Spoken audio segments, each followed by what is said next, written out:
The road was empty. Too empty for a Saturday afternoon.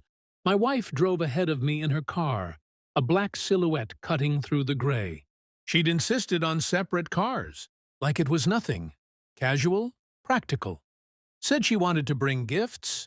Said I drove too fast. Her voice had been light, almost rehearsed.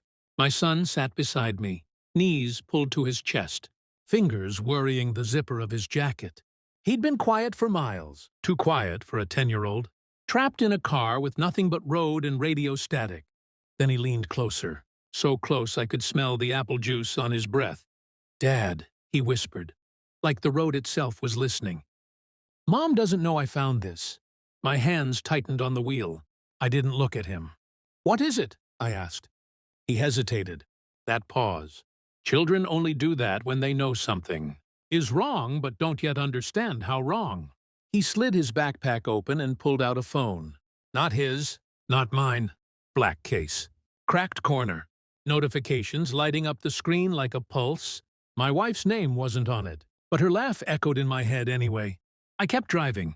I didn't ask where he got it. I didn't ask why he'd looked inside. Some truths announce themselves without explanation. The screen lit again. A message preview. 3 words. "Can't wait tonight." I swallowed. Slow, controlled. My wife signaled and took the exit toward her parents' house. The anniversary party. 40 years of loyalty. Balloons. Toasts.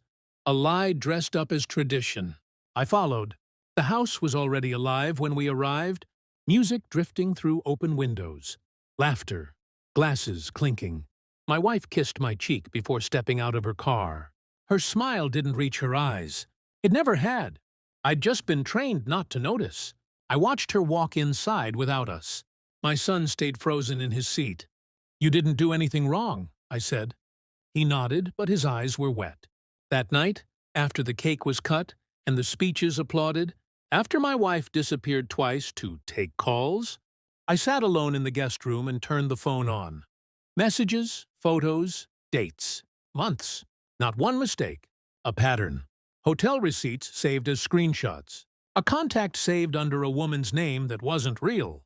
Voice notes where she sounded free, younger. Like the woman I'd married before responsibility bored her. I felt something detach inside me. Cleanly. Like a surgical cut.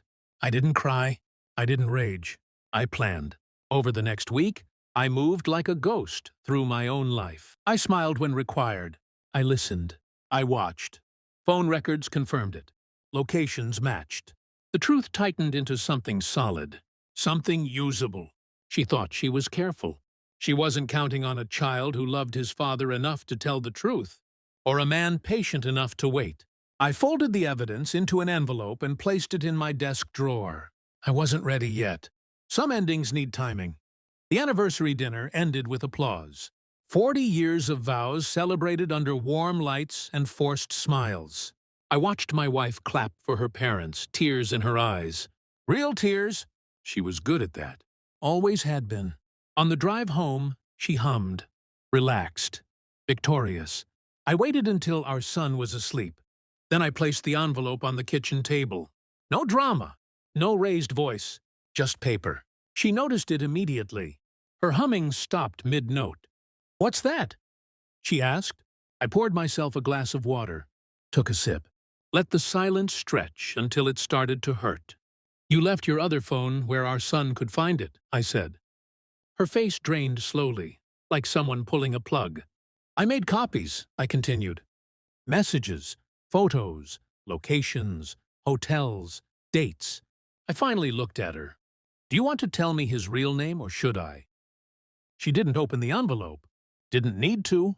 Her knees buckled into the chair behind her. "I was going to end it," she whispered. A classic line, polished by thousands before her. I nodded. "After tonight?" Pause. "Or after he stopped wanting you?" She broke then. Not elegantly, not controlled. Words tumbling out. Excuses colliding. Loneliness. Neglect. Feeling invisible. As if betrayal were a reaction instead of a decision. I listened. Carefully. Like a judge letting a defendant bury themselves. When she finished, I slid another paper across the table. custody documents, already drafted, a timeline, her own messages highlighted. "I'm not angry," I said. And it was true. "I'm done." She reached for my hand. I pulled it back. "You don't get comfort from me anymore." Her mouth opened, closed. She stared at the papers like they were written in another language.